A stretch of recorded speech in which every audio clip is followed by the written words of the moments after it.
Professor Puran Singh ji ने कहा है, कहंदे ऐ सिखा जदों तेरे मन दे विच दरबार साहब आण दी लालसा आए, एकदम उठ के दौड़ी, बिल्कुल विलंब ना करी, देरी ना लाई, पर अंदर प्रकरमा च पहुंचदियां सार एक एक कदम सहजे सहजे होले होले रखी, क्योंकि एक एक सिल दे थले सैकड़े सिखां दे सिर पे है।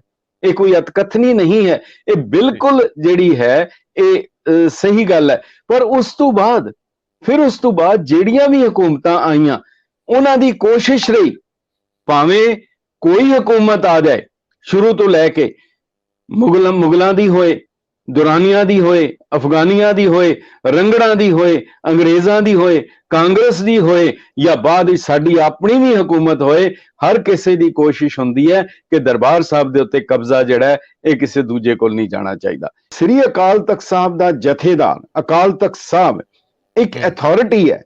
हिंदुस्तान विच वसण वाला सिख वो दो अथॉरिटीज दे थल्ले है। एक कॉन्स्टिट्यूशन ऑफ इंडिया की अथॉरिटी है, दूजी अकाल तख्त दे हुक्मनामे की अथॉरिटी है। ये दो अथॉरिटीज दे विच है, ड्यूअलिटी है।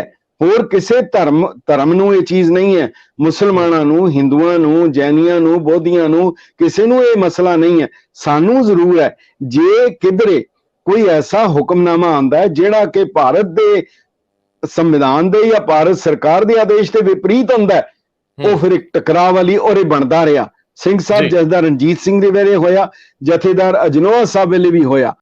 स्वागत, मैं हरजिंदर सिंह रंधावा, तुसीं देख रहे हो पंजाब टैलीविजन और मेरे नाल उगे सिख विद्वान सरदार गुरचरणजीत सिंह लांबा। गल करन लगे हां दरबार साहब दी। मैं विषय वल देखदा है ते अपनी औकात वल देखदा है। जुरत नहीं पैंदी, लेकिन लांबा साहब कोले कुछ सवाल ने, असीं उन्हां ते अगे तुरना है। जदों असीं दरबार साहब एंटर करदे हां ते सब तो पहलां सरोवर दे सामने खड़े हो जाने हां दरबार साहब वल मूँह करके। सरोवर की अहमियत के अंदाजे साड़ी अपनी अकल तो, साड़ी अपनी नज़र तो बहुत दूर तकते हैं। ये पेंडे इलाही ने। इस तो अगे सानू श्री गुरु ग्रंथ साहब जी की ताबिया च बैठे ग्रंथी सिंह ते नाल कीर्तनीय नज़र आते हैं। सुरती जुड़ती है ते बंदा वेग दे विच विस्मादी हो जाता है। ते वो सारे माहौल नूं मैं हुण जी रहा ਤੇ ਮੈਨੂੰ ਇੰਜ ਨਹੀਂ ਲੱਗਦਾ कि मैं गल कर पाऊंगा, लेकिन गल ਤੋਰਦੇ ਜ਼ਰੂਰ ਆ। ਜਦੋਂ ਗ੍ਰੰਥੀ ਸਿੰਘ ਔਰ ਕੀਰਤਨੀਆਂ ਦੇ ਵਿੱਚ ਵਿਵਾਦ ਪੈਦਾ ਹੋ ਜਾਂਦਾ ਹੈ ਤੇ ਮਾਹੌਲ ਨੂੰ ਤੁਸੀਂ ਸਾਜ਼ਗਰ ਤਰੀਕੇ ਨਾਲ ਅੱਗੇ ਨਹੀਂ ਵਧਾ ਸਕਦੇ। ਬਹੁਤ ਸਾਰੀਆਂ ਰੂਹਾਂ ਜਿਹੜੀਆਂ ਰੂਹਾਨੀ ਅੰਦਾਜ਼ੇ ਨਾਲ, ਰੂਹਾਨੀ ਸਵਾਦ ਲਈ ਪਹੁੰਚੀਆਂ ਹੁੰਦੀਆਂ, ਉਹਨਾਂ ਦੇ ਉੱਤੇ ਜੇ ਕਿਸੇ ਕੀਰਤਨੀਏ ਸਿੰਘ ਦੇ ਮਨ ਦੀ ਅਵਸਥਾ ਦਾ ਵੀ ਅਸਰ ਆ ਜਾਏ ਗੁਰਬਾਣੀ ਦੇ ਨਾਲ, ਤਾਂ ਉਹ ਮਸਲਾ ਹੋ ਸਕਦਾ ਹੈ। ਸੋ ਗ੍ਰੰਥੀ ਸਿੰਘਾਂ ਨੂੰ ਨਿਯੁਕਤ ਕਿਵੇਂ ਕੀਤਾ ਜਾਂਦਾ ਹੈ, ਉਹਨਾਂ ਦੀ ਅਵਸਥਾ ਕਿਹੋ ਜਿਹੀ ਹੁੰਦੀ ਹੈ, ਇਹ ਵਿਸ਼ੇ ਏਡੇ ਭਾਰੇ ਤੇ ਵੱਡੇ ਨੇ ਕਿ ਮੈਂ ਬਹੁਤ ਊਣਾ ਤੇ ਬੌਣਾ ਹੈ। ਲੇਕਿਨ ਸਰਦਾਰ ਗੁਰਚਰਨਜੀਤ ਸਿੰਘ ਲਾਂਬਾ ਦੀ ਸਟੱਡੀ ਵੱਡੀ ਹੈ, ਉਹਨਾਂ ਤੋਂ ਜਾਣਨ ਦੀ ਕੋਸ਼ਿਸ਼ ਕਰਦੇ ਹਾਂ। ਬਹੁਤ ਸਾਰੇ ਇਸ਼ੂਜ਼ ਨੇ ਕਿ ਸਾਡੇ ਹੈੱਡ ਗ੍ਰੰਥੀ ਸਾਹਿਬ ਦਾ ਰੁਤਬਾ ਸ਼੍ਰੀ ਅਕਾਲ ਤਖਤ ਸਾਹਿਬ ਦੇ ਜਥੇਦਾਰ ਨਾਲੋਂ ਉੱਚਾ ਸਿਧਾਂਤਕ, ਅਧਿਆਤਮਿਕ ਤੌਰ ਤੇ, ਧਾਰਮਿਕ ਰਹੁ ਰੀਤਾਂ ਅਨੁਸਾਰ। ਸਾਡੇ ਸਿੰਘ ਸਾਹਿਬ ਜਿਹੜੇ ਗ੍ਰੰਥੀ ਲੱਗਦੇ ਆ, ਉਹਨਾਂ ਦੇ ਅੰਦਰ ਫਿਰ ਕੋਈ ਲਾਲਸਾ ਕਿਸੇ ਹੋਰ ਅਹੁਦੇ ਦੀ, ਕਿਉਂਕਿ ਮੈਂਬਰ ਪਾਰਲੀਮੈਂਟ ਵੀ ਬਣਦੇ ਰਹੇ ਆ ਸਾਡੇ ਤਾਬਿਆ ਬਹਿਣ ਵਾਲੇ ਵੱਡੇ ਚਿਹਰੇ, ਤੇ ਇੱਥੇ ਮੁਗਲਾਂ ਦੀ ਈਨ ਵੀ ਨਹੀਂ ਮੰਨੀ, ਅੰਗਰੇਜ਼ਾਂ ਦੀ ਵੀ ਨਹੀਂ ਮੰਨੀ, ਕਾਂਗਰਸ ਦੀ ਵੀ ਨਹੀਂ ਮੰਨੀ। ਕਿਤੇ ਬਦਾਂਤੀ ਸਾਹਿਬ ਨੇ ਕੁਝ ਤਲਖ ਲਫ਼ਜ਼ ਅਕਾਲੀਆਂ ਬਾਰੇ ਵੀ ਕਹੇ, ਉਹਨਾਂ ਦਾ ਵੀ ਜ਼ਿਕਰ ਛੇੜਦੇ ਆ। ਨਿਯੁਕਤੀਆਂ ਦਾ ਮਸਲਾ ਵੱਡਾ ਹੈ। ਸ਼੍ਰੋਮਣੀ ਕਮੇਟੀ ਨੂੰ ਭਾਰਤੀ ਸੰਵਿਧਾਨ ਅਨੁਸਾਰ ਇੱਕ ਜਸਟ ਕਾਰਪੋਰੇਸ਼ਨ ਵਾਂਗ ਕਿਉਂ ਵੇਖਿਆ ਜਾਵੇ, ਇਹ ਵੀ ਮਸਲੇ ਆ। ਲਾਂਬਾ ਸਾਹਿਬ, ਮੈਂ ਤਾਂ ਇੰਨੇ ਕੀ ਜੋਗਾ ਹੈ, ਹੁਣ ਅੱਗੇ ਗੱਲ ਤੁਸੀਂ ਤੋਰ ਲਓ। ਬਹੁਤ ਬਹੁਤ ਧੰਨਵਾਦ ਰੰਧਾਵਾ ਸਾਹਿਬ, ਤੇ ਤੁਹਾਡੇ ਰਾਹੀਂ ਪੰਜਾਬ ਤੋਂ ਬਹੁਤ ਦੂਰ ਬੈਠੇ ਸ੍ਰੀ ਅੰਮ੍ਰਿਤਸਰ ਜੀ ਦੇ ਇਸ਼ਨਾਨ ਦੀ ਲਾਲਸਾ ਕਰਦਿਆਂ ਹੋਇਆਂ ਸਾਰੀ ਸੰਗਤ ਨੂੰ ਨਤਮਸਤਕ ਹੁੰਦਿਆਂ ਵਾਹਿਗੁਰੂ ਜੀ ਕਾ ਖਾਲਸਾ, ਵਾਹਿਗੁਰੂ ਜੀ ਕੀ ਫਤਿਹ। ਰੰਧਾਵਾ ਸਾਹਿਬ, ਤੁਸੀਂ ਬਹੁਤ ਹੀ ਗੰਭੀਰ ਵਿਸ਼ੇ ਜਿਹੜੇ ਹੈਗੇ ਆ ਉਹ ਚੁਣੇ ਹੈਗੇ ਆ। ਦਰਅਸਲ ਜਿਹੜਾ ਸੱਚਖੰਡ ਸ੍ਰੀ ਹਰਿਮੰਦਰ ਸਾਹਿਬ ਜਾਂ ਅੰਮ੍ਰਿਤ ਸਰੋਵਰ ਜਿਹੜਾ ਹੈਗਾ, ਤੁਸੀਂ ਇੱਕ ਦੇਖੋ ਕਿ ਇੱਕ ਹਿਸਟੋਰੀਕਲੀ ਜਿਹੜਾ ਜ਼ਿਕਰ ਆਉਂਦਾ ਹੈ, ਪੂਰਾ ਪੰਜਾਬ ਰਾਵੀ ਤੋਂ ਲੈ ਕੇ ਤੇ ਬਿਆਸ ਦੇ ਵਿਚਕਾਰ ਬਿਲਕੁਲ ਪੱਧਰਾ ਸਪਾਟ ਮੈਦਾਨੀ ਇਲਾਕਾ ਹੈ, ਔਰ ਇਹ ਜਿਹੜਾ ਹੈਗਾ ਇਹ ਸਥਾਨ ਕਹਿੰਦੇ ਹੈ ਪੁਰਾਤਨ ਸਮੇਂ ਦੇ ਵਿੱਚ ਇੱਕ ਜੰਗਲ ਸੀਗਾ, ਘਣਾ ਜੰਗਲ ਸੀ। ਜੰਗਲ ਦੇ ਵਿਚਕਾਰ ਇੱਕ ਨੀਵੀਂ ਜਗ੍ਹਾ ਸੀ, ਟੋਭਾ ਸੀ ਕਾਫੀ ਨੀਵਾਂ, ਔਰ ਉਸ ਨੀਵੀਂ ਜਗ੍ਹਾ ਦੇ ਵਿਚਕਾਰ ਇੱਕ ਤਲਾਬ ਸੀਗਾ। ਤਲਾਬ ਦੇ ਵਿਚਕਾਰ ਇੱਕ ਆਈਲੈਂਡ ਸੀਗਾ, ਇੱਕ ਟਾਪੂ ਸੀਗਾ। ਔਰ ਉਸ ਜਗ੍ਹਾ ਦੇ ਉੱਤੇ ਸਾਹਿਬ ਸ੍ਰੀ ਗੁਰੂ ਨਾਨਕ ਦੇਵ ਜੀ ਮਹਾਰਾਜ ਦੇ ਆਉਣ ਦਾ ਜ਼ਿਕਰ ਆਉਂਦਾ ਹੈ। ਔਰ ਜਦੋਂ ਆਏ ਤੇ ਪਿੰਡ ਵਾਲੇ ਉੱਥੇ ਕੜਾਹ ਪ੍ਰਸ਼ਾਦ ਲੈ ਕੇ ਆਏ ਤਾਂ ਉੱਥੇ ਜ਼ਿਕਰ ਆਉਂਦਾ ਹੈ ਕਿ ਮਰਦਾਨਾ ਜੀ ਨੇ ਕਿਹਾ ਕਿ ਬਾਬਾ ਇਹ ਤਾਂ ਅੰਮ੍ਰਿਤ ਵਰਗਾ ਹੈ, ਤੇ ਹਜ਼ੂਰ ਨੇ ਕਿਹਾ ਕਿ ਇੱਥੇ ਅੰਮ੍ਰਿਤ ਹੀ ਵਰਤੇਗਾ। ਸਾਹਿਬ ਸ੍ਰੀ ਗੁਰੂ ਨਾਨਕ ਦੇਵ ਜੀ ਮਹਾਰਾਜ ਨੇ ਗੁਰੂ ਅੰਗਦ ਦੇਵ ਜੀ ਦੀ ਡਿਊਟੀ ਲਗਾਈ। ਗੁਰੂ ਅਮਰਦਾਸ ਜੀ ਨੇ ਇਹਨੂੰ ਸਰੋਵਰ ਨੂੰ ਬਣਾਉਣਾ ਸ਼ੁਰੂ ਕੀਤਾ। ਗੁਰੂ ਰਾਮਦਾਸ ਜੀ ਨੇ ਇਹ ਤਾਲ ਬਣਾਇਆ ਔਰ ਉਹਦੇ ਬਾਅਦ ਸ਼ਹਿਰ ਵਸਾਇਆ। ਔਰ ਗੁਰੂ ਅਰਜਨ ਦੇਵ ਜੀ ਮਹਾਰਾਜ ਨੇ ਸਾਈਂ ਮੀਆਂ ਮੀਰ ਜੀ ਨੂੰ ਲਿਆ ਕੇ ਇੱਕ ਦੂਜੇ ਮਜ਼ਹਬ ਦੇ ਉਹਨਾਂ ਦੇ ਕੋਲੋਂ ਅੰਮ੍ਰਿਤਸਰ ਦਰਬਾਰ ਸਾਹਿਬ ਦੀ ਨੀਂਹ ਰਖਵਾਈ।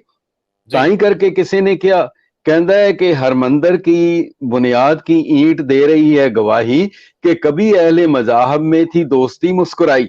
एक कितनी वड्डी चीज है, एक ऐसा स्थान होए और इस स्थान दे बनन तो बाद इदी वजह करके जिते हरमंदर साहब दरअसल कहा जा सकता है दरबार साहब एक सुनहरी जिल्द है, गुरु ग्रंथ साहब दी एक सुनहरी जिल्द है। और गुरु साहब ने गुरु अर्जन देव जी महाराज ने खुद बाबा बुड्ढा जी की चोण की ग्रंथी दे तौर दे उत्ते। और जदों उन्होंने चोण की उहदे बाद ताबिया उन्होंने बाबा बुड्ढा जी नूं बिठाया, आप वो एक पासे होके बैठे ताकि किधरे भुलेखा संगत नूं ना पै जाए। गुरु ग्रंथ साहब की महत्ता नूं उन्होंने उजागर किया।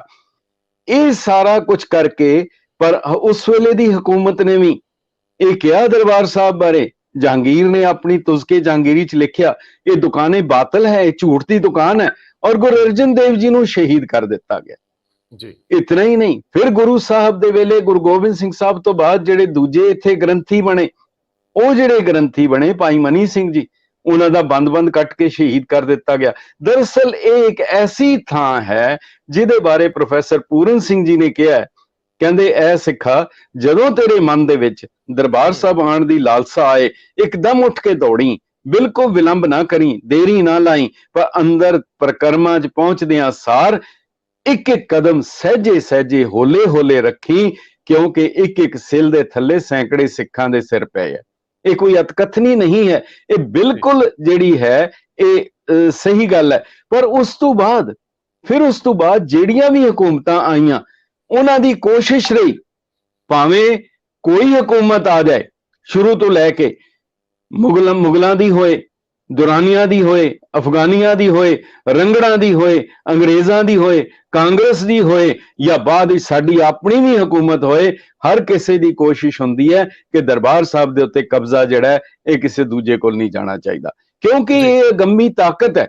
ਹੁਣ ਇਹ ਤਾਕਤ ਕੈਸੀ ਹੈ, मैं एक एनेक्डोट दसना चाहांगा। हरिराम गुप्ता ने बड़ा शानदार एनेक्डोट लिखा है कि जकरिया खान दा बाप सीगा अब्दुल समद खान, जिहड़ा पंजाब दा गवर्नर सीगा, और उसदा वजीर सीगा, उहदा नाम सी असरारे समदी। उसने किताब लिखी है असरारे समदी, और उहदे च एक जिक्र करदा है, कहंदा मैं हैरान हां सिखां दे उत्ते, कहंदा भुख नाल इन्हां दे सिर जिहड़ा है वो ढिड नाल जा लगा है, टुर नहीं सकते, खड़े नहीं हो सकते। कहता मैं खुद वेख्या, ये हुण अतकथनी नहीं है, एक दुश्मन लिख रहा है और किताब है पंजाबी यूनिवर्सिटी ने छापी है, असरारे समदी किताब का नाम है।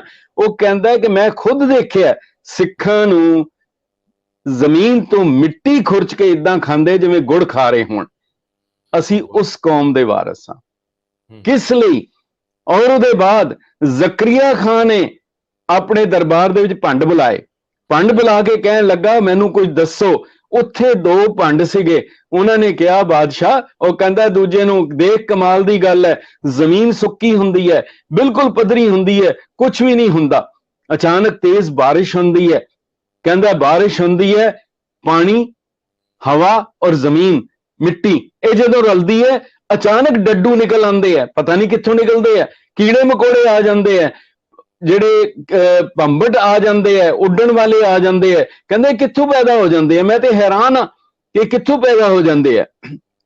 ਉਹ ਕਹਿੰਦਾ ਇਹ ਤੇ ਛੱਡ, ਇਹਦੇ ਤੋਂ ਕੋਈ ਗੱਲ ਵੀ ਨਹੀਂ ਕਰ ਰਿਹਾ, ਪਰ ਤੂੰ ਇਹ ਦੇਖ ਕਿ ਕੁਝ ਵੀ ਨਹੀਂ ਹੁੰਦਾ, ਅਸੀਂ ਰੋਜ਼ ਸ਼ਿਕਾਰ ਕਰਦੇ ਹਾਂ ਸਿੱਖਾਂ ਦਾ, ਅਸੀਂ ਐਲਾਨ ਕਰ ਚੁੱਕੇ ਹਾਂ ਸਿੱਖ ਖਤਮ ਹੋ ਗਏ ਆ, ਪਰ ਦੇਖ ਤੂੰ ਇਹ ਲੰਬੇ ਵਾਲਾਂ ਵਾਲੇ, ਭੈੜੀਆਂ ਸ਼ਕਲਾਂ ਵਾਲੇ, ਵੱਡੇ ਵੱਡੇ ਹੱਡ ਪੈਰ ਵਾਲੇ, ਇਹ ਅਚਾਨਕ ਕਿੱਥੋਂ ਪ੍ਰਗਟ ਹੋ ਜਾਂਦੇ ਆ।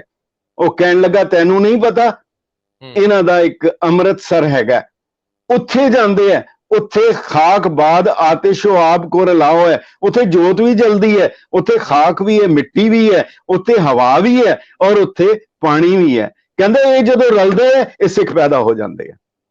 ਇਹ ਹੈ ਅੰਮ੍ਰਿਤਸਰ ਸਰੋਵਰ। ਇਹ ਮੁਗਲਾਂ ਨੂੰ ਵੀ, हुकूमतां ਨੂੰ ਸਮਝ ਆ ਗਿਆ, ਤਾਂ ਹੀ ਉਹ ਕਿਹਾ कि मुर्शद इनका वली भयो है, इनको आप हयात देओ है, गजब असर तिसका हम देखा, बुजदल होवत शेर वसेखा, कान ना काहू की ये राखत शहनशाह खुद ही को पाकत, और सबन को जीव 84 मानत आप ताही अविनाशी। ਇਹ ਸਿੱਖ ਉੱਥੋਂ ਪ੍ਰਗਟ ਹੋ ਜਾਂਦੀ ਹੈ। ਇਸ ਕਰਕੇ ਗੁਰੂ ਅਰਜਨ ਦੇਵ ਜੀ ਵੇਲੇ ਸਿੱਖਾਂ ਦੀ ਭਗਤਮਾਲਾ ਵਿੱਚ ਜ਼ਿਕਰ ਹੈ। ਕੁਝ ਸਿੱਖ ਗੁਰੂ ਅਰਜਨ ਦੇਵ ਜੀ ਦੇ ਕੋਲ ਆਏ, ਇਹ ਭਗਤਮਾਲਾ ਲਿਖੀ ਭਾਈ ਮਨੀ ਸਿੰਘ ਜੀ ਨੇ ਹੈ, ਲਿਖਵਾਈ ਸਾਹਿਬ ਸ੍ਰੀ ਗੁਰੂ ਗੋਬਿੰਦ ਸਿੰਘ ਜੀ ਨੇ ਹੈ।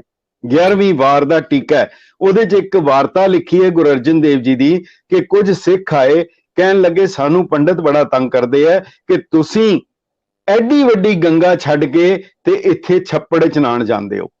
ਨਾਦਰ ਦੇ ਵੇਲੇ ਵੀ ਗਵਰਨਰ ਨੇ ਕਿਹਾ ਸੀ ਆਪਣੇ ਗੁਰ ਗੰਗਾ ਆਦਿਕ ਤੀਰਥ ਨਹੀਂ ਜਾਵੇਂ, ਆਪਣੇ ਗੁਰ ਕੀ ਛਪੜੀ ਨਾਵੇਂ। ਕਹਿੰਦੇ ਇਹ ਛੱਪੜ 'ਚ ਨਹਾਣ ਆਉਂਦੇ ਹੈ। ਉਹ ਗੁਰੂ ਅਰਜਨ ਦੇਵ ਜੀ ਨੂੰ ਕਹਿੰਦੇ ਅਸੀਂ ਕੀ ਜਵਾਬ ਦਈਏ, ਪੰਡਤ ਨੂੰ ਕੀ ਕਵਾਂਗੇ?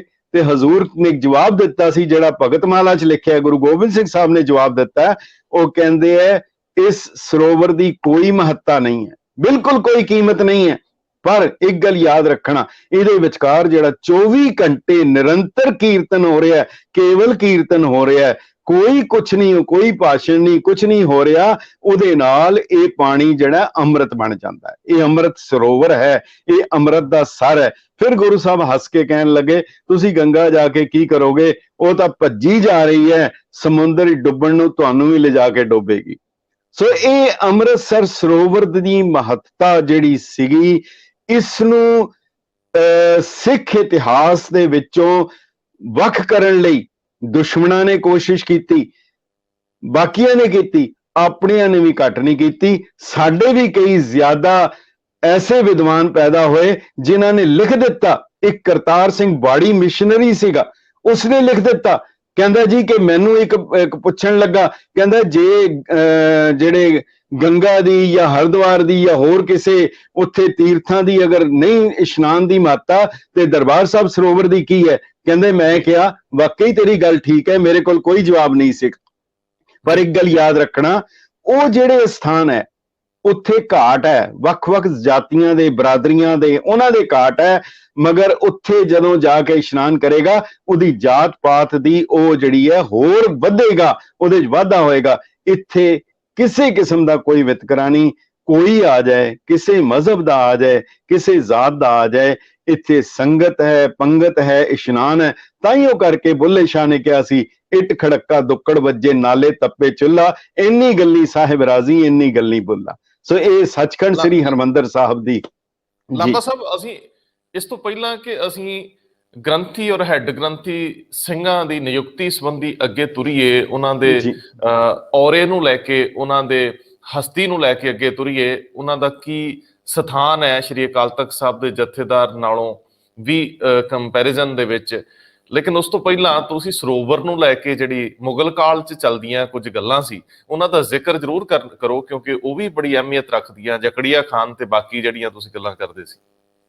ਨਹੀਂ, ਮੈਂ ਉਹ ਦੱਸਿਆ ਜੀ, ਜ਼ਕਰੀਆ ਖਾਨ ਦੇ ਵੇਲੇ ਉਹਨੇ ਜਿਹੜਾ ਉਹ ਜ਼ਿਕਰ ਕੀਤਾ ਉਹਨੇ ਕਿ ਕਿੱਥੋਂ ਪੈਦਾ ਹੁੰਦੇ ਆ, ਉਹੀ ਮੈਂ ਆਪ ਜੀ ਨੂੰ ਦੱਸਿਆ ਕਿ ਉਹ ਫਿਰ ਉਸਨੇ ਫਿਰ ਇਹ ਕੀਤਾ, ਉਹਨੂੰ ਇਸ਼ਾਰਾ ਮਿਲ ਗਿਆ ਜ਼ਕਰੀਆ ਖਾਨ ਨੂੰ, ਉਹ ਕਹਿਣ ਲੱਗਾ ਮੈਂ ਸਮਝ ਗਿਆ। ਉਹਦੇ ਬਾਅਦ ਮੰਡਿਆਲੇ ਦਾ ਮੱਸਾ ਰੰਗੜ ਸੀ, ਉਹਨੂੰ ਲੈ ਕੇ ਆਂਦਾ, ਨਿਯੁਕਤ ਕੀਤਾ, ਔਰ ਉਸਨੇ ਦਰਬਾਰ ਸਾਹਿਬ ਦੇ ਅੰਦਰ ਉਹਨੂੰ ਬਿਠਾ ਦਿੱਤਾ। ਉਸਨੇ ਪਲੰਗ ਵਿਛਾ ਲਿਆ, ਹੁੱਕਾ ਰੱਖ ਲਿਆ, ਸ਼ਰਾਬ ਰੱਖ ਲਈ, ਬੇਸਵਾਵਾਂ ਨਚਾਣੀਆਂ ਸ਼ੁਰੂ ਕਰ ਦਿੱਤੀਆਂ।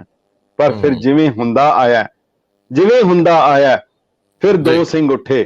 ਫਿਰ ਉਹਦੇ ਬਾਅਦ ਜਿਵੇਂ ਕਿਸੇ ਨੇ ਫਿਰ ਲਿਖਿਆ ਕਹਿੰਦਾ ਹਰਮੰਦਰ ਵਿੱਚ ਡਾਇਆ ਮੰਜਾ ਡਰ ਪੋ ਮੇਰਾ ਲੱਥਾ ਓਕਾ, ਤੇਗ ਮੇਰੀ ਤੋਂ ਡਰਦੇ ਮਾਰੇ ਜਾ ਝਲਾਂ ਵਿੱਚ ਸਿੰਘ ਹੈ ਲੁੱਕਾ, ਜਾਮ ਪਿਆ ਹੁਣ ਨੱਚ ਨਚਾਰੀਏ ਹਰਦੇ ਘਰ ਮੇਰਾ ਗੁੜ ਕੇ ਹੁੱਕਾ, ਝੂਮ ਝੂਮੇ ਆਖ ਰਿਹਾ ਸੀ ਮੱਸਾ ਰੰਗੜ ਮਦ ਵਿੱਚ ਚੂਰ, ਉਹ ਝਟਕਾਇਆ ਸਿੰਘਾਂ ਆ ਕੇ ਹੱਕੀ ਬੱਕੀ ਰਹਿ ਗਈ ਹੋਰ।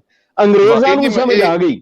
ਹਾਂ, ਇਹੀ ਮੈਂ ਸੁਣਨਾ ਚਾਹੁੰਦਾ ਸੀਗਾ ਕਿ ਆਖਰ ਇਹ ਤਾਕਤ ਕੀ ਆ, ਇਹ ਅਲੌਕਿਕ ਵਰਤਾਰੇ ਕੀ ਨੇ। ਹੁਣ ਜੇ ਥੋੜਾ ਜਿਹਾ ਅੱਗੇ ਚੱਲਦੇ ਆ ਤੇ ਜਿਹੜੀ ਕਿਤਾਬ ਤੁਸੀਂ ਮੇਰੇ ਨਾਲ ਜ਼ਿਕਰ ਕਰ ਰਹੇ ਸੀ ਕਿ ਕਿਰਦਾਰ ਔਰ ਵਿਹਾਰ, ਇਹ ਦੋ ਚੀਜ਼ਾਂ ਇਹ ਰੂਪਮਾਨ ਹੁੰਦੀਆਂ ਨੇ, ਔਰ ਉੱਥੇ ਬੈਠੇ ਲੋਕ ਬਹੁਤ ਉੱਚੇ ਨੇ, ਬਹੁਤ ਸ਼ਕਤੀਸ਼ਾਲੀ ਨੇ, ਕਿਉਂਕਿ ਉੱਥੇ ਬੰਦਾ ਮੱਥਾ ਥੱਲੇ ਲਾ ਦਿੰਦਾ, ਝੁਕ ਜਾਂਦਾ ਹੈ, ਵਿਛ ਜਾਂਦਾ ਹੈ। ਤੇ ਉਹਨਾਂ ਰਾਵਾਂ ਤੇ ਜਿਹੜੇ ਸਾਡੇ ਕਸਟੋਡੀਅਨ ਖੜੇ ਆ, ਉਹਨਾਂ ਦੀਆਂ ਕੁਝ ਜ਼ਿੰਮੇਵਾਰੀਆਂ ਦਾ ਤੁਸੀਂ ਜ਼ਿਕਰ ਕਰ ਰਹੇ ਸੀ। ਗ੍ਰੰਥੀ ਸਿੰਘ ਸਭ ਤੋਂ ਸੁਪਰੀਮ ਪਾਵਰ ਹੈ, ਦਰਬਾਰ ਸਾਹਿਬ ਤਾਬਿਆ ਬੈਠੇ ਸਿੰਘ ਸਭ ਤੋਂ ਸੁਪਰੀਮ ਨੇ, ਸਭ ਤੋਂ ਭਾਗਾਂ ਵਾਲੇ ਨੇ। ਜੇ ਅਧਿਆਤਮ ਦੇ ਨਜ਼ਰੀਏ ਤੋਂ ਦੇਖੀਏ, ਦੁਨਿਆਵੀ ਤਾਂ ਬਹੁਤ ਵਸੰਗਤੀਆਂ, ਬਹੁਤ ਗੱਲਾਂ ਹੋਣਗੀਆਂ, ਉਹਨੂੰ ਛੱਡ ਲੈਂਦੇ ਆ। ਨਾਸਤਿਕ ਸੋਚ ਵੀ ਆ, ਉਹ ਰੈਸ਼ਨਲ ਸੋਚ ਵੀ ਹੋ ਸਕਦੀ ਆ, ਆਪਣੇ ਲੌਜਿਕ ਵੀ ਹੋ ਸਕਦੇ ਆ, ਪਰ ਜਿਹਦੇ ਅੰਦਰ ਉਹ ਵਹਿਣ ਵਹਿੰਦੇ ਨੇ, ਉਹ ਵਹਿਣ ਡੋਬ ਦਿੰਦੇ ਨੇ ਜਾ ਕੇ ਉਸ ਬਸਮਾਦੀ ਸੁਰ ਦੇ ਵਿੱਚ ਬੰਦੇ ਨੂੰ। ਉਹਦਾ ਜ਼ਿਕਰ ਕਰਿਓ।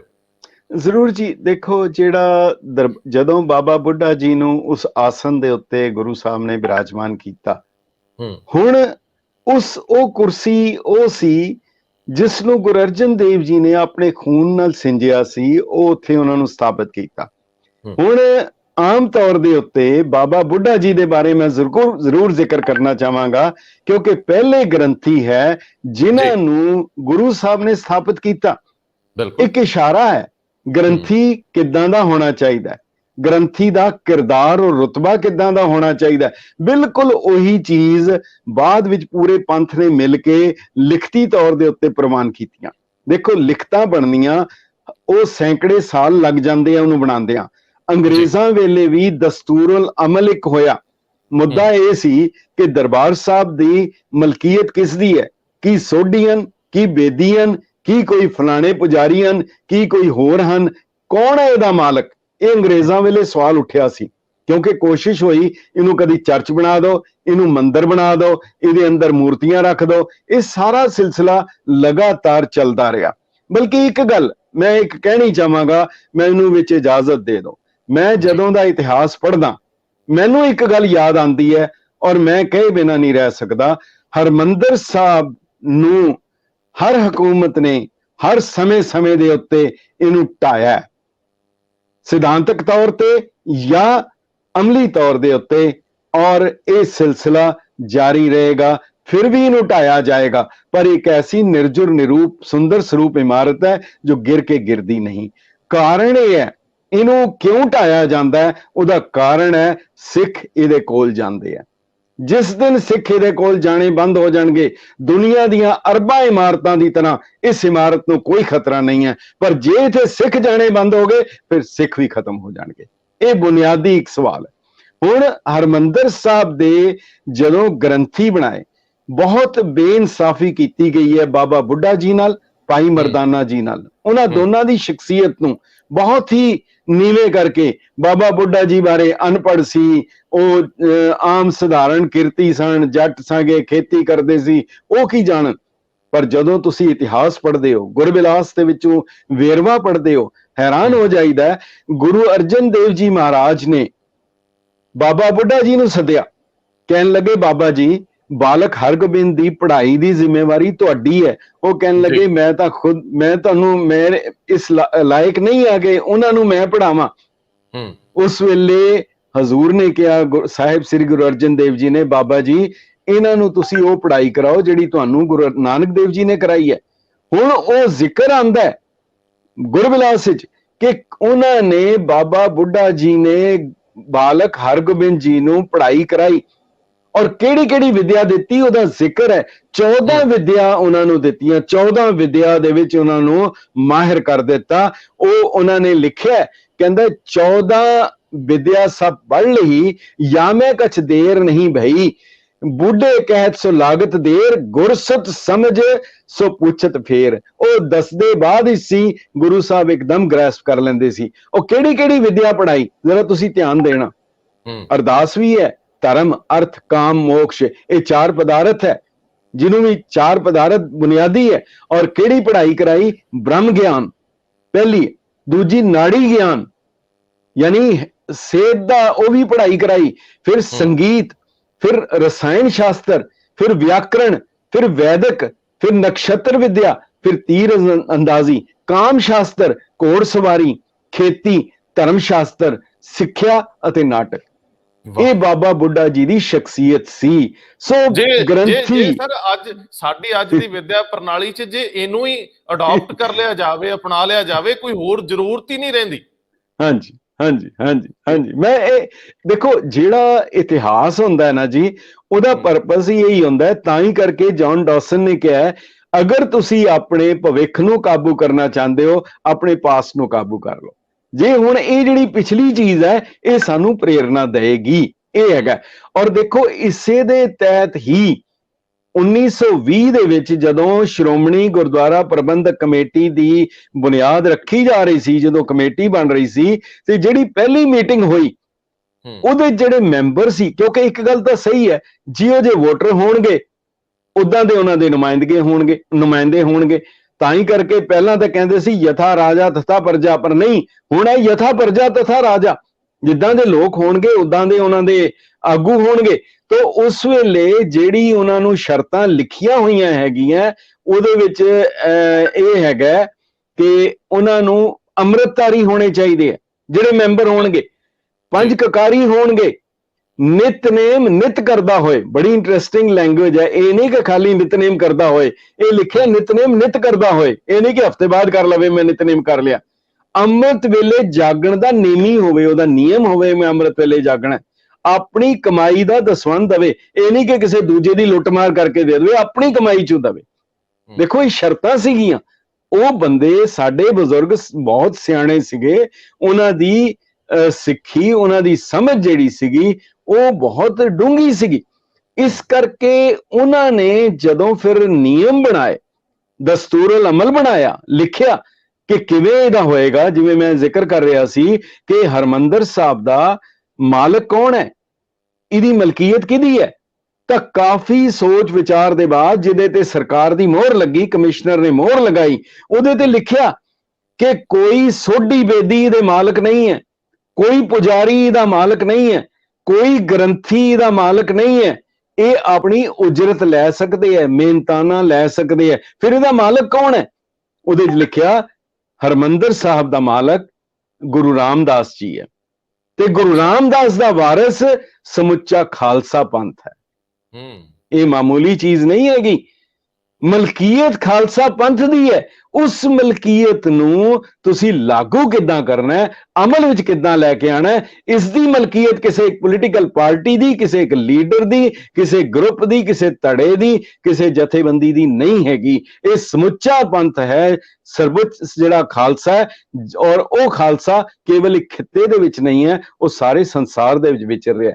ਉਹਦੇ ਬਾਅਦ ਤਾਂ ਹੀ ਮੈਂ ਜਦੋਂ ਇਸ ਗੱਲ ਨੂੰ ਹੁਣ ਤੱਕ ਲੈ ਕੇ ਆਉਣਾ ਹੈ, ਤਾਂ ਜਦੋਂ ਮੁਗਲ ਕਾਲ ਤੋਂ ਲੈ ਕੇ ਦਖਲਅੰਦਾਜ਼ੀ ਹੁੰਦੀ ਆ, ਅੰਗਰੇਜ਼ ਦਖਲਅੰਦਾਜ਼ੀ ਕਰਦੇ ਆ, ਕਾਂਗਰਸ ਦਖਲ ਦਿੰਦੀ ਆ ਕੇ, ਤੇ ਉਸ ਤੋਂ ਬਾਅਦ ਜਦੋਂ ਅਕਾਲੀਆਂ ਵੱਲੋਂ ਵੀ ਦਖਲ ਮੌਜੂਦਾ ਦੌਰ 'ਚ ਦਿੱਤਾ ਜਾਂਦਾ ਹੈ, ਤਾਂ ਫੌਤ ਹੋ ਗਏ ਸਿੰਘ ਸਾਹਿਬ ਗਿਆਨੀ ਜੋਗਿੰਦਰ ਸਿੰਘ ਬਦਾਂਤੀ ਤੁਹਾਡੇ ਨਾਲ ਇੱਕ ਇੰਟਰਵਿਊ ਦੇ ਵਿੱਚ ਇੱਕ ਜ਼ਿਕਰ ਕਰਦੇ, ਮੈਂ ਉਹ ਜ਼ਰੂਰ ਸੁਣਨਾ ਚਾਹੂੰਗਾ ਕਿ ਮੌਜੂਦਾ ਅਕਾਲੀਆਂ ਬਾਰੇ ਉਹਨਾਂ ਨੇ ਬੜੇ ਤਲਖ ਸ਼ਬਦ ਕਹੇ ਆ। ਕੱਲ ਨੂੰ ਉਹਨਾਂ ਦੀ ਅੰਤਮ ਅਰਦਾਸ ਹੈ, ਕੱਲ ਉਹਨਾਂ ਦੇ ਪ੍ਰਥਾਏ ਜਿਹੜਾ ਸ਼੍ਰੀ ਅਖੰਡ ਪਾਠ ਸਾਹਿਬ ਰੱਖਿਆ ਉਹਦੇ ਭੋਗ ਪੈਣਗੇ।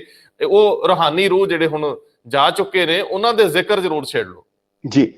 ਸਿੰਘ ਸਾਹਿਬ ਗਿਆਨੀ ਜੋਗਿੰਦਰ ਸਿੰਘ ਜੀ ਵੇਦਾਂਤੀ ਬਹੁਤ ਵਿਦਵਾਨ ਸੀ, ਬਹੁਤ ਵਿਦਵਾਨ ਸੀ। ਇੱਕ ਵਿਦਿਆ ਹੋਰ ਹੈਗੀ ਹੈ ਰੰਧਾਵਾ ਸਾਹਿਬ, ਉਹਨੂੰ ਕਹਿੰਦੇ ਪਿੰਗਲ। ਅੱਛਾ, ਪਿੰਗਲ ਜਿਹੜੀ ਪੋਇਟਰੀ ਹੈ, ਜਿਹੜੀ ਨਜ਼ਮ ਹੈ, ਜਿਹੜੀ ਕਾਵ ਹੈ, ਇਹਦੀਆਂ ਜਿਹੜੇ ਬਕਾਇਦਾ ਸਹੀ ਦੀ ਬਕਾਇਦਾ ਮਾਤਰਾ ਹੁੰਦੀਆਂ, ਅੱਖਰ ਹੁੰਦੇ, ਲਫ਼ਜ਼ ਹੁੰਦੇ, ਗਿਣਤੀ ਹੁੰਦੀ ਹੈ। ਅਗਰ ਕੋਈ ਬੰਦਾ ਉਹਦੇ ਵਿੱਚ ਮਿਲਾਵਟ ਕਰੇ, ਇਸ ਕਰਕੇ ਸਾਰੀ ਬਾਣੀ ਜਿਹੜੀ ਹੈ ਉਹ ਕਵਿਤਾ 'ਚ ਹੈ, ਵਾਰਤਕ 'ਚ ਨਹੀਂ ਹੈ। ਉਹ ਕਵਿਤਾ ਦੇ ਵਿੱਚੋਂ ਜੇਕਰ ਕੋਈ ਉਸ ਬਾਣੀ ਦੇ ਵਿੱਚੋਂ ਕੋਈ ਗਲਤੀ ਹੋਏਗੀ ਤਾਂ ਉਹ ਉਸ ਨੂੰ ਪਕੜ ਲੈਂਦਾ, ਜਿਹੜਾ ਪਿੰਗਲ ਦਾ ਗਿਆਤਾ। ਗਿਆਨੀ ਸਿੰਘ ਸਾਹਿਬ ਗਿਆਨੀ ਜੋਗਿੰਦਰ ਸਿੰਘ ਜੀ ਪਿੰਗਲ ਦੇ ਮਾਹਿਰ ਸਨ। ਅਗਰ ਬਾਣੀ ਦਾ ਕੋਈ ਗਲਤ ਪਾਠ ਕਰ ਰਿਹਾ ਹੈ, ਉਹ ਸਮਝ ਜਾਂਦੇ ਸੀ ਔਰ ਟੋਕ ਦਿੰਦੇ ਸੀ ਕਿ ਇੱਥੇ ਲਫ਼ਜ਼ ਇਸ ਤਰ੍ਹਾਂ ਨਹੀਂ, ਇਸ ਤਰ੍ਹਾਂ ਹੋਏਗਾ। ਇਹ ਇੱਕ ਬੜੀ ਵੱਡੀ ਉਹਨਾਂ ਦੇ ਵਾਹਿਗੁਰੂ ਦੀ ਉਹਨਾਂ ਨੂੰ ਦਾਤ ਸੀਗੀ। ਲੇਕਿਨ ਜਿਹੜੀ ਗੱਲ ਤੁਹਾਡੇ ਨਾਲ ਉਹਨਾਂ ਜੀ, ਕੀਤੀ, ਮੈਂ ਉਸੇ ਤੇ ਆ ਰਿਹਾ ਜੀ। ਹਾਂਜੀ, ਮੈਂ ਉਸ ਦਾ, ਪਰ ਉਹਦੇ ਨਾਲ ਹੀ ਉਹ ਸਹਿਜ ਸੁਭਾਅ 'ਚ ਬੜੀ ਗੱਲ ਕਰ ਜਾਂਦੇ ਸੀ।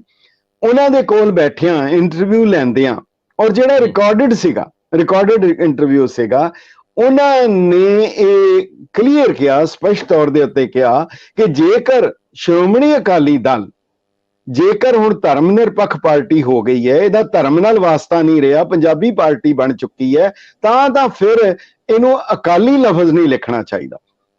ਕੁਦਰਤੀ ਤੌਰ ਦੇ ਉੱਤੇ ਜਦੋਂ ਇੱਕ ਲਫ਼ਜ਼ ਐਸਾ ਸੀ ਔਰ ਟ੍ਰਿਬਿਊਨ ਦੇ ਵਿੱਚ ਛਪ ਗਿਆ, ਜਦੋਂ ਆ ਗਿਆ, ਉਹ ਸਾਰੇ ਧੜੇ ਭਾਵੇਂ ਕੁਝ ਵੀ ਹੋਣ, ਉਹ ਜੀ ਅਸੀਂ ਸਿੰਘ ਸਾਹਿਬ ਦੇ ਨਾਲ ਆ, ਅਸੀਂ ਇਹਨਾਂ ਦੀ ਸਪੋਰਟ ਕਰਦੇ ਆ, ਅਸੀਂ ਇਹਨਾਂ ਨੂੰ ਕਰਦੇ ਆ। ਤਾਂ ਉਹ ਫਿਰ ਇਹ ਉਹਨਾਂ ਦੀ ਜਿਹੜੀ ਸਟੇਟਮੈਂਟ ਸੀਗੀ, ਇਹ ਇੱਕ ਬਹੁਤ ਅਹਿਮ ਸੀ, ਪਰ ਉਹ ਜਿਵੇਂ ਹੁੰਦਾ ਉਹ ਹੌਲੇ ਹੌਲੇ ਡਿਫਿਊਜ਼ ਕਰਤੀ ਗਈ। ਹੋਰ ਮਸਲੇ ਆਉਂਦੇ ਆ, ਉਹ ਸ਼ੁਰੂ ਹੋ ਜਾਣ ਤੇ ਉਹ ਫਿਰ ਪਿਛਲੀ ਜਿਹੜੀ ਹੈ ਪੁਲ ਪਲਾ ਜਾਂਦਾ। ਲਾਂਬਾ ਸਾਹਿਬ, ਹੁਣ ਕਿਉਂਕਿ ਅਸੀਂ ਆਖਰੀ ਮਰਹਲੇ 'ਚ ਖੜੇ ਆ, ਜਿਹੜਾ ਮਰਹਲਾ ਹੈ ਕਿ ਸ਼੍ਰੀ ਦਰਬਾਰ ਸਾਹਿਬ ਦੇ ਗ੍ਰੰਥੀਆਂ ਦੀ ਜਾਂ ਮੁੱਖ ਗ੍ਰੰਥੀ ਸਾਹਿਬ ਦੀ ਨਿਯੁਕਤੀ ਨੂੰ ਲੈ ਕੇ ਉਹਨਾਂ ਦਾ ਸਾਰਾ ਵੀ ਉਹ ਕਿਵੇਂ ਦੇ ਹੋਣ, ਨਿਯੁਕਤੀ ਤੋਂ ਪਹਿਲਾਂ ਦੀ ਪ੍ਰਕਿਰਿਆ, ਔਰ ਕਿਵੇਂ ਲੋਕਾਂ ਤੋਂ ਇਹ ਮੰਗ ਕੀਤੀ ਜਾਵੇ ਕਿ ਜੇਕਰ ਤੁਸੀਂ ਇਸ ਕੱਦ ਦੇ ਹੋ, ਇਸ ਕਿਰਦਾਰ ਦੇ ਹੋ, ਤੇ ਇਹ ਜਗ੍ਹਾ ਤੁਹਾਡੇ ਲਈ ਹੈ, ਤੁਸੀਂ ਇੱਥੇ ਸੇਵਾਵਾਂ ਦੇ ਸਕਦੇ ਹੋ। ਮੈਨੂੰ ਉਹ ਪ੍ਰਕਿਰਿਆ ਦੱਸੋ। ਇਹਦੇ ਵਿੱਚ ਜੇ ਇੰਨੀ ਮਹਾਨ ਤੇ ਉੱਚੀ ਜਗ੍ਹਾ, ਇਹਦੇ ਵਿੱਚ ਦਖਲਅੰਦਾਜ਼ੀਆਂ ਕਿਉਂ ਹੋਣ? ਇੱਥੇ ਮੇਰੇ ਤੁਹਾਡੇ ਵਰਗੇ ਕੋਈ ਵੀ ਸ਼ਖਸੀ ਰੂਪ ਦੇ ਵਿੱਚ ਦਖਲ ਕਿਉਂ ਦੇਣ? ਦੁਨਿਆਵੀ ਤੌਰ ਤੇ ਭਾਵੇਂ ਕਿੰਨੇ ਵੀ ਸਮਰੱਥ ਹੋਣ ਪ੍ਰਬੰਧ ਦੇ ਵਿੱਚ, ਜ਼ਿਕਰ ਕਰਿਓ ਜ਼ਰਾ। ਜੀ ਬਿਲਕੁਲ, ਬੇਨਤੀ ਹੈਗੀ ਹੈ ਕਿ ਦੇਖੋ, ਕਿਸੇ ਵੀ ਚੀਜ਼ ਨੂੰ ਸੁਚਾਰੂ ਰੂਪ ਵਿੱਚ ਚਲਾਉਣ ਲੱਗਿਆਂ ਸਭ ਤੋਂ ਪਹਿਲੀ ਗੱਲ ਹੁੰਦੀ ਹੈ ਉਹਨੂੰ ਲਿਖਤੀ ਤੌਰ ਦੇ ਉੱਤੇ ਲਿਆਂਦਾ ਜਾਏ। ਜਿਵੇਂ ਮੈਂ ਜ਼ਿਕਰ ਕੀਤਾ ਦਸਤੂਰੁਲ ਅਮਲ ਹੈ ਜਾਂ ਜਿਹੜੀਆਂ ਹੋਰ ਪੁਰਾਤਨ ਇਤਿਹਾਸ ਹੈ। ਹਰਮੰਦਰ ਸਾਹਿਬ ਦੇ ਗ੍ਰੰਥੀ ਦੀ ਨਿਯੁਕਤੀ ਬਹੁਤ ਵੱਡਾ ਹੈ। ਹਾਇਰਾਰਕੀ ਦੇ ਵਿੱਚ ਹਰਮੰਦਰ ਸਾਹਿਬ ਦੇ ਗ੍ਰੰਥੀ ਦਾ ਰੁਤਬਾ ਸ੍ਰੀ ਅਕਾਲ ਤਖਤ ਸਾਹਿਬ ਨਾਲੋਂ, ਜਥੇਦਾਰ ਨਾਲੋਂ ਵੀ ਉੱਤੇ ਹੈ। ਇਹਦੇ ਵਿੱਚ ਕੋਈ ਦੁਬਿਧਾ ਨਹੀਂ ਹੈਗੀ, ਇਹ ਉਹਨਾਂ ਦਾ ਰੁਤਬਾ ਉੱਤੇ ਹੈ। ਪਰ ਪ੍ਰੈਕਟੀਕਲੀ ਹੋਇਆ ਇਦਾਂ ਹੈਗਾ ਕਿ ਇਹ ਸ਼ਾਇਦ ਰਿਵਰਸ ਹੋ ਗਿਆ। ਹਰਮੰਦਰ ਸਾਹਿਬ ਦੇ ਹੈੱਡ ਗ੍ਰੰਥੀ ਬਾਅਦ ਵਿੱਚ ਜਥੇਦਾਰ ਬਣਦੇ ਰਹੇ ਹੈਗੇ। ਸਹੂਲਤਾਂ ਥੋੜੀਆਂ ਵੱਧ ਹੋਣਗੀਆਂ, ਸਹੂਲਤਾਂ, ਰੁਤਬਾ, ਪਾਵਰ, ਕਿਉਂਕਿ ਸ੍ਰੀ ਅਕਾਲ ਤਖਤ ਸਾਹਿਬ ਦੀ, ਮੈਂ ਲਾਂਭੇ ਨਾ ਜਾਵਾਂ, ਸਿਰਫ ਅੱਧੇ ਮਿੰਟ ਵਿੱਚ, ਸ੍ਰੀ ਅਕਾਲ ਤਖਤ ਸਾਹਿਬ ਦਾ ਜਥੇਦਾਰ, ਅਕਾਲ ਤਖਤ ਸਾਹਿਬ ਇੱਕ ਅਥਾਰਟੀ ਹੈ। ਹਿੰਦੁਸਤਾਨ ਵਿੱਚ ਵਸਣ ਵਾਲਾ ਸਿੱਖ ਉਹ ਦੋ ਅਥਾਰਟੀਜ਼ ਦੇ ਥੱਲੇ ਹੈ। ਇੱਕ constitution of India the authority ਹੈ, ਦੂਜੀ ਅਕਾਲ ਤਖਤ ਦੇ ਹੁਕਮਨਾਮੇ ਦੀ ਅਥਾਰਟੀ ਹੈ। ਇਹ ਦੋ ਅਥਾਰਟੀਜ਼ ਦੇ ਵਿੱਚ ਹੈ, ਡਿਊਐਲਿਟੀ ਹੈ। ਹੋਰ ਕਿਸੇ ਧਰਮ ਨੂੰ ਇਹ ਚੀਜ਼ ਨਹੀਂ ਹੈ। ਮੁਸਲਮਾਨਾਂ ਨੂੰ, ਹਿੰਦੂਆਂ ਨੂੰ, ਜੈਨੀਆਂ ਨੂੰ, ਬੋਧੀਆਂ ਨੂੰ, ਕਿਸੇ ਨੂੰ ਇਹ ਮਸਲਾ ਨਹੀਂ ਹੈ। ਸਾਨੂੰ ਜ਼ਰੂਰ ਹੈ, ਜੇ ਕਿਧਰੇ ਕੋਈ ਐਸਾ ਹੁਕਮਨਾਮਾ ਆਉਂਦਾ ਹੈ ਜਿਹੜਾ ਕਿ ਭਾਰਤ ਦੇ ਸੰਵਿਧਾਨ ਦੇ ਜਾਂ ਭਾਰਤ ਸਰਕਾਰ ਦੇ ਆਦੇਸ਼ ਦੇ ਵਿਪਰੀਤ ਹੁੰਦਾ ਹੈ, ਉਹ ਫਿਰ ਇੱਕ ਟਕਰਾਅ ਵਾਲੀ, ਔਰ ਇਹ ਬਣਦਾ ਰਿਹਾ। ਸਿੰਘ ਸਾਹਿਬ ਜਥੇਦਾਰ ਰਣਜੀਤ ਸਿੰਘ ਦੇ ਵੇਲੇ ਹੋਇਆ, ਜਥੇਦਾਰ ਅਜਨੋਆ ਸਾਹਿਬ ਵੇਲੇ ਵੀ ਹੋਇਆ। ਸੋ ਇਹ ਤਾਂ ਇੱਕ ਬੜਾ ਵੱਡਾ ਮਸਲਾ ਹੈ ਜਿਹਦਾ ਕਨਸਟੀਟਿਊਸ਼ਨਲ ਹੈਡ, ਕਨਸਟੀਟਿਊਸ਼ਨਲ ਕੋਈ ਬਫਰ ਕੱਢਣਾ ਪਏਗਾ, ਨਹੀਂ ਤਾਂ ਇਹ ਹੋਏਗਾ। ਹੁਣ ਰਹਿ ਗਈ ਗੱਲ, ਜਿਹੜਾ ਇਸ ਕਰਕੇ ਹਰਮੰਦਰ ਸਾਹਿਬ ਦੇ ਗ੍ਰੰਥੀ ਜਦੋਂ ਬਣਦੇ ਸੀ, ਯਾਦ ਆਉਂਦਾ ਕਿ ਬੜੀ ਸ਼ਾਨੋ ਸ਼ੌਕਤ ਨਾਲ, ਬੜਾ ਸਾਰੇ ਪਾਸੇ ਚਰਚਾ ਹੁੰਦਾ ਸੀ, ਕਈ ਨਾਂ ਆਉਂਦੇ ਸੀ, ਉਹਦੇ ਬਾਅਦ ਹੁੰਦਾ ਸੀ। ਔਰ ਉਹਦੇ 'ਚ ਲਿਖਿਆ ਵੀ, ਜਿਹੜੀਆਂ ਸ਼ਰਤਾਂ ਲਿਖੀਆਂ, ਉਹ ਜਿਹੜੀ ਕਿਤਾਬ ਹੈ ਸੁਨਹਿਰੀ ਇਤਿਹਾਸ, ਸ਼੍ਰੋਮਣੀ ਗੁਰਦੁਆਰਾ ਪ੍ਰਬੰਧਕ ਕਮੇਟੀ ਨੇ ਛਾਪੀ ਹੈ, ਉਹਦੇ ਵਿੱਚ ਉਹ ਸ਼ਰਤਾਂ ਬੜੇ ਸਪਸ਼ਟ ਤੌਰ ਦੇ ਉੱਤੇ ਲਿਖੀਆਂ। ਸੋ ਇੱਕ ਕੰਮ ਜ਼ਰੂਰ ਹੋਣਾ ਚਾਹੀਦਾ ਹੈ ਕਿ ਜਿਹੜੀ ਕਮੇਟੀ ਜਾਂ ਕੋਈ ਵੀ ਪ੍ਰਬੰਧਕ, ਉਹਨਾਂ ਦਾ ਕੰਮ ਪ੍ਰਬੰਧ ਕਰਨਾ ਹੈ। ਕਿਉਂਕਿ ਗੁਰਦੁਆਰਾ ਐਕਟ ਦੀ ਪ੍ਰੀਐਂਬਲ ਦੇ ਵਿੱਚ ਲਿਖਿਆ ਹੈ, ਭੂਮਿਕਾ ਦੇ ਵਿੱਚ ਲਿਖਿਆ, this act is for the better management of the gurdwaras. ਇਹ ਗੁਰਦੁਆਰਾ ਸਾਹਿਬਾਨ ਦੇ ਬੈਟਰ ਮੈਨੇਜਮੈਂਟ ਲਈ ਹੈ, ਔਰ ਇਹ ਇੱਕ ਮੈਨੇਜਮੈਂਟ ਦਾ ਹਿੱਸਾ ਹੈ। ਹੁਣ ਉਸ ਨੂੰ ਇਖਲਾਕੀ ਤੌਰ ਤੇ, ਕਾਨੂੰਨੀ ਤੌਰ ਤੇ, ਔਰ ਵੈਸੇ ਵੀ ਪਾਬੰਦਨ ਸ਼੍ਰੋਮਣੀ ਕਮੇਟੀ ਇਹਨਾਂ ਨਿਯਮਾਂ ਦੇ ਅਨੁਸਾਰ ਜਿਹੜੀ ਹੈ ਉਹ ਚੋਣ ਲਈ ਕਰੇ। ਪਰ ਦਿੱਕਤ ਇਹ ਹੋਈ ਹੈ, ਇਸ ਤੋਂ ਪਹਿਲੇ ਜਦੋਂ ਵੀ ਇਸ਼ਤਿਹਾਰ ਨਿਕਲੇ ਹੈ, ਉਹ ਇਹਨਾਂ ਸ਼ਰਤਾਂ ਮੁਤਾਬਕ ਨਿਕਲਦੇ ਰਹੇ ਆ, ਉਹ ਸ਼ਰਤਾਂ ਲਿਖੀਆਂ ਜਾਂਦੀਆਂ। ਅੱਜ ਉਹ ਸਾਰੀਆਂ ਸ਼ਰਤਾਂ ਹਟ ਗਈਆਂ। ਜਿਹੜੇ ਹੁਣ ਇਸ਼ਤਿਹਾਰ ਆਏ ਆ ਉਹ ਤਾਂ ਇੱਕ ਐਸਾ ਹੈ ਜਿਵੇਂ ਆਮ ਕਿਸੇ ਦਫ਼ਤਰੀ ਕਲਰਕ ਲਈ ਜਾਂ ਦਫ਼ਤਰੀ ਆਮ ਕਿਸੇ ਗ੍ਰੰਥੀ ਲਈ ਜਾਂ ਆਮ ਉਹਦੇ ਲਈ ਹੈ। ਹਰਮੰਦਰ ਸਾਹਿਬ ਦੇ ਹੈੱਡ ਗ੍ਰੰਥੀ ਜਾਂ ਗ੍ਰੰਥੀ ਲਈ ਉਹ ਸ਼ਰਤਾਂ ਬੜੀਆਂ ਸਪਸ਼ਟ ਹੈ। ਜੇ ਤੁਸੀਂ ਇਜਾਜ਼ਤ ਦਿਓ ਮੈਂ ਕਿਤਾਬ ਦੇ ਵਿੱਚੋਂ ਤੁਹਾਨੂੰ ਉਹ ਅਗਰ ਪੜ੍ਹਦੇ ਹਾਂ, ਕਿਉਂਕਿ ਹੋ ਸਕਦਾ ਸ਼੍ਰੋਮਣੀ ਕਮੇਟੀ ਦੀ ਵੈਬਸਾਈਟ ਤੇ ਹੋਵੇ, ਜਿਹੜੀ ਅਖਬਾਰ 'ਚ ਇਸ਼ਤਿਹਾਰ ਗਿਆ ਉਹਦੇ ਤੇ ਨਾ ਹੋਵੇ, ਲੇਕਿਨ ਤੁਸੀਂ ਕਿਉਂਕਿ ਹੁਣ ਅਸੀਂ ਪ੍ਰੋਗਰਾਮ ਕਰ ਰਹੇ ਹਾਂ, ਤੁਸੀਂ ਜ਼ਰੂਰ ਲੋਕਾਂ ਨੂੰ ਦੱਸ ਦਿਓ। ਇਹ ਹੈਗੀ ਆ ਸੁਨਹਿਰੀ ਇਤਿਹਾਸ ਹੈ ਸ਼੍ਰੀ ਹਰਿਮੰਦਰ ਸਾਹਿਬ ਦਾ, ਸੁਨਹਿਰੀ ਇਤਿਹਾਸ। ਇਹ ਧਰਮ ਪ੍ਰਚਾਰ ਕਮੇਟੀ ਨੇ ਛਾਪੀ ਹੈ, ਸ਼੍ਰੋਮਣੀ ਗੁਰਦੁਆਰਾ ਪ੍ਰਬੰਧਕ ਕਮੇਟੀ ਵੱਲੋਂ ਛਾਪੀ ਹੋਈ ਹੈ। ਐਡੀਸ਼ਨਾਂ ਛਪ ਚੁੱਕੀਆਂ ਜੀ, ਜਰੂਰ ਦੱਸਿਓ। ਇਹਦੇ ਵਿੱਚ ਲਿਖਿਆ ਜੀ ਕਿ ਜਿਹੜਾ ਹਰਮੰਦਰ ਸਾਹਿਬ ਦਾ ਗ੍ਰੰਥੀ ਨਿਯੁਕਤ ਕਰਨਾ ਹੈ, ਉਹਦਾ ਕਿਸ ਤਰ੍ਹਾਂ ਦਾ ਰੁਤਬਾ ਹੋਣਾ ਚਾਹੀਦਾ ਹੈ, ਕੀ ਹੋਣਾ ਚਾਹੀਦਾ ਹੈ। ਉਹ ਲਿਖਿਆ ਹੈ ਕਿ ਸਿੱਖ ਧਰਮ ਦੇ ਧਾਰਮਿਕ ਇਤਿਹਾਸਕਾਰ ਸਾਹਿਤ ਸ੍ਰੀ ਗੁਰੂ ਗ੍ਰੰਥ ਸਾਹਿਬ, ਸ੍ਰੀ ਦਸਮ ਗ੍ਰੰਥ ਸਾਹਿਬ, ਭਾਈ ਗੁਰਦਾਸ ਜੀ ਤੇ ਭਾਈ ਨੰਦ ਲਾਲ ਜੀ ਦੀਆਂ ਰਚਨਾਵਾਂ, ਸ੍ਰੀ ਗੁਰੂ ਨਾਨਕ ਪ੍ਰਕਾਸ਼, ਸ੍ਰੀ ਗੁਰੂ ਪ੍ਰਤਾਪ ਸੂਰਜ ਗ੍ਰੰਥ, ਸ੍ਰੀ ਗੁਰੂ ਪੰਥ ਪ੍ਰਕਾਸ਼ ਪ੍ਰਾਚੀਨ ਤੇ ਨਵੀਨ, ਸ੍ਰੀ ਗੁਰਬਿਲਾਸ ਪਾਤਸ਼ਾਹੀ 6ਵੀਂ ਤੇ ਪਾਤਸ਼ਾਹੀ 10ਵੀਂ, ਜਨਮ ਸਾਖੀਆਂ, ਤਾਰੀਖ ਗੁਰੂ ਖਾਲਸਾ ਤੇ ਹੋਰ ਗੁਰਮਤ ਵਿਆਖਿਆਕਾਰਾਂ ਦੇ ਸਾਹਿਤ ਤੋਂ ਭਲੀ ਪ੍ਰਕਾਰ ਜਾਣੂ ਹੋਵੇ। ਇਹ ਸ਼ਰਤ ਸੀ ਕਿ ਮੁੱਢਲੇ ਤੌਰ ਤੇ ਗੁਰੂ ਗ੍ਰੰਥ ਸਾਹਿਬ, ਦਸਮ ਗ੍ਰੰਥ ਸਾਹਿਬ, ਗੁਰਬਿਲਾਸ, ਸੂਰਜ ਪ੍ਰਕਾਸ਼ ਇਹਨਾਂ ਦੀ ਵਿਆਖਿਆ ਕਰ ਸਕਦਾ ਹੈ, ਜਾਣਕਾਰ ਹੋਏ। ਹੁਣ ਦਿੱਕਤ ਇੱਥੇ ਇਹ ਆ ਰਹੀ ਹੈ, ਕੁਝ ਸੰਸਥਾਵਾਂ ਤੇ ਕੁਝ ਵਿਅਕਤੀ ਜਿਹੜੇ ਇਹਨਾਂ ਦੀ ਬਿਲਕੁਲ ਪਾਲਣਾ ਨਹੀਂ ਕਰਦੇ, ਉਲੰਘਣਾ ਕਰਦੇ ਹੈ। ਔਰ ਨਾ ਕੇਵਲ ਉਲੰਘਣਾ ਕਰਦੇ ਹੈ ਬਲਕਿ ਇਹਦੇ ਵਿਰੋਧ ਵਿੱਚ ਲੇਖ ਲਿਖਦੇ ਹੈ, ਕਿਤਾਬਾਂ ਛਾਪਦੇ ਹੈ, ਪ੍ਰਚਾਰ ਕਰਦੇ ਹੈ। ਅੱਜ ਇਹ ਸ਼ਰਤ ਹਟਾਉਣ ਦੇ ਨਾਲ ਉਹ ਵੀ ਇਸ ਦੇ ਲਈ ਹੱਕਦਾਰ ਹੋ ਜਾਣਗੇ, ਕਿਉਂਕਿ ਉਹਦੇ ਵਿੱਚ ਲਿਖਿਆ ਨਹੀਂ ਹੈ। ਅਗਰ ਇਹ ਚੀਜ਼ ਹੋ ਜਾਂਦੀ ਹੈ, ਇਸ ਕਰਕੇ ਸਨਿਮਰ ਬੇਨਤੀ ਹੈ ਕਿ ਇਹਨੂੰ ਕੇਵਲ ਇੱਕ ਕੋਈ ਨਿਯੁਕਤੀ ਪੱਤਰ ਨਾ, ਜਿਵੇਂ ਸਰਕਾਰਾਂ ਕਰਦੀਆਂ ਜੀ ਅਸੀਂ ਕੋਈ ਅਹੁਦੇਦਾਰ ਨੌਕਰੀਆਂ ਦੇਣੀਆਂ, ਇੱਕ ਨੌਕਰੀ ਨਹੀਂ ਹੈਗੀ, ਇਹ ਨੌਕਰੀ ਨਹੀਂ ਹੈ। ਤੁਸੀਂ ਉਸ ਆਸਨ ਤੇ ਬਿਠਾਣਾ ਹੈ। ਇਹ ਗੁਰੂ ਅਰਜਨ ਦੇਵ ਜੀ ਮਹਾਰਾਜ, ਗੁਰੂ ਗੋਬਿੰਦ ਸਿੰਘ ਸਾਹਿਬ ਨੂੰ ਜਵਾਬਦੇਹ ਹੋਣਾ ਪੈਣਾ, ਉਹ ਸ਼ਰਤਾਂ ਜਿਹੜੀਆਂ ਲਿਖੀਆਂ। ਇਸ ਕਰਕੇ ਜਿਹੜਾ 2 ਜੁਲਾਈ 1980 ਨੂੰ ਇਸ਼ਤਿਹਾਰ ਛਾਪਿਆ ਗਿਆ, ਉਹਦੇ ਵਿੱਚ ਵੀ ਲਿਖਿਆ ਸੀ ਕਿ ਜਿਹੜਾ ਐਪਲੀਕੈਂਟ ਹੋਏਗਾ ਉਹ ਸ੍ਰੀ ਗੁਰੂ ਗ੍ਰੰਥ ਸਾਹਿਬ ਜੀ, ਦਸਮ ਗ੍ਰੰਥ ਸਾਹਿਬ, ਸੂਰਜ ਪ੍ਰਕਾਸ਼, ਸ੍ਰੀ ਨਾਨਕ ਪ੍ਰਕਾਸ਼ ਅਤੇ ਪੰਥ ਪ੍ਰਕਾਸ਼ ਆਦਿਕ ਗ੍ਰੰਥਾਂ ਦੀ ਪ੍ਰਭਾਵਸ਼ਾਲੀ ਕਥਾ ਕਰ ਸਕਦੇ ਹੋਣ, ਜਿਸ ਨੂੰ ਸਰਵਣ ਕਰਕੇ ਸੰਗਤਾਂ ਭਲੀ ਪ੍ਰਕਾਰ ਪ੍ਰਭਾਵਿਤ ਹੋ ਸਕਣ। ਦੂਸਰਾ ਸੀ ਭਾਈ ਗੁਰਦਾਸ ਜੀ ਦੀਆਂ ਵਾਰਾਂ ਤੇ ਕਬਿਤ ਸਵਈਆਂ ਦੀ ਕਥਾ ਕਰ ਸਕਦੇ ਹੋਣ। ਤੀਜਾ ਸੀ ਸ੍ਰੀ ਗੁਰੂ ਗ੍ਰੰਥ ਸਾਹਿਬ ਜੀ ਦੀ ਲਿਖਤੀ ਬੀੜ ਤੋਂ ਸ਼ੁੱਧ ਪਾਠ ਕਰ ਸਕਦੇ ਹੋਣ। ਲਿਖਤੀ ਬੀੜ ਹੁੰਦੀ ਹੱਥ ਨਾਲ ਲਿਖੀਆਂ ਜੁੜਵੇਂ ਅੱਖਰਾਂ ਵਾਲੀਆਂ, ਦਰਬਾਰ ਸਾਹਿਬ ਵਿੱਚ ਉਹ ਹੈਗੀਆਂ। ਹੁਣ ਇਹ ਸ਼ਰਤਾਂ ਹੈ ਘੱਟੋ ਘੱਟ। ਦੇਖੋ ਦਰਬਾਰ ਸਾਹਿਬ, ਇੱਕ ਗੱਲ ਯਾਦ ਰੱਖਣਾ ਰੰਧਾਵਾ ਸਾਹਿਬ, ਗੁਰਦੁਆਰਾ ਨਹੀਂ ਹੈ। ਦਰਬਾਰ ਸਾਹਿਬ ਗੁਰਦੁਆਰਾ ਨਹੀਂ ਹੈ। ਸ੍ਰੀ ਹਰਮੰਦਰ ਸਾਹਿਬ, ਸੱਚਖੰਡ ਸ੍ਰੀ ਹਰਮੰਦਰ ਸਾਹਿਬ ਇਹ ਕੰਪਲੈਕਸ ਹੈ, ਇਹ ਪੂਰਾ ਕੰਪਲੈਕਸ ਹੈ। ਇਹਦੇ ਵਿੱਚ ਸਰੋਵਰ ਹੈ, ਇਹਦੇ ਵਿੱਚ ਦਰਬਾਰੇ ਆਮ ਹੈ ਜਿਹੜਾ ਕਿ ਹਰਮੰਦਰ ਸਾਹਿਬ ਹੈ, ਤੇ ਦਰਬਾਰੇ ਖਾਸ ਹੈ ਜਿਹੜਾ ਅਕਾਲ ਤਖਤ ਸਾਹਿਬ ਹੈ। ਇੱਕ ਜਗ੍ਹਾ ਆਮ ਸਿੱਖ ਜਾ ਸਕਦਾ, ਕੋਈ ਵੀ ਜਾ ਸਕਦਾ, ਦਰਬਾਰੇ ਆਮ ਹੈ। ਜਿਹੜੇ ਬਾਦਸ਼ਾਹਾਂ ਦੇ ਦਰਬਾਰ ਹੁੰਦੇ ਸੀ ਖਾਸ, ਉਹਨਾਂ ਵਿੱਚ ਬਾਦਸ਼ਾਹ ਝਰੋਖਿਆਂ 'ਚ ਬਹਿੰਦਾ ਸੀ ਔਰ ਜਿਹੜੇ ਆਮ ਲੋਕ ਥੱਲੇ ਬਹਿੰਦੇ ਸੀ।